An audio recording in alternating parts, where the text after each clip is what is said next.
How to make the shift from hobbyist to entrepreneur, from a 3D printing hobbyist to a 3D printing entrepreneur. This is a really good question because it is an important question. Many people don't understand how big of a step that is. And I would say that the biggest misconception that people have, or the biggest mistake that people have, is they don't value their time. There are a lot of hobbyist 3D printing businesses out there, which is in your spare time, you print some parts for Etsy and then it goes out the door. Very often these parts are too cheap and you work too hard in order to make too little. People don't value what their time is, and this is how you value your time. What is your hourly salary? Now you need to take that salary and say, okay, if I'm working full time for the job, how am I going to earn my salary via my Etsy store? On each one of your products, you need to back out of that. Let's say you make $60,000 a year. You need to say, okay, in order to make $60,000 a year, I need to manufacture and ship the item. So if the item costs $5 to manufacture and ship,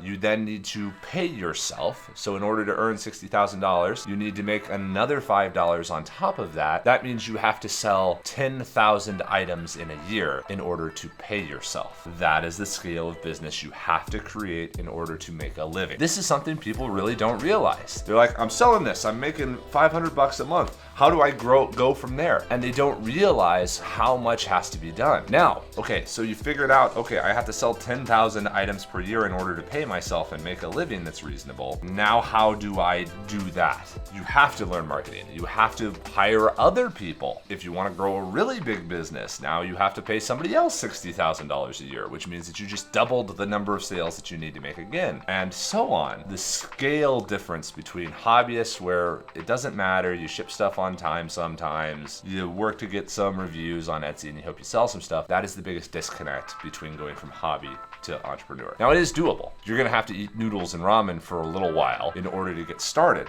but it is doable. And the biggest way to make the determination of are you ready is it growing? Is it getting away from you? Is it growing because of actions that you're taking?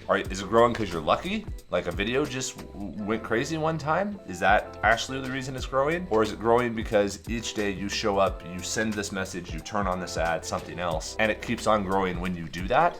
That means you have an actual business model that works. So those are the big ones, going from hobbyist to entrepreneur. A hobbyist is lucky and putters around. An entrepreneur values their time, knows how much they have to hit, and then actually has actual actions that they can take that they know will create more value.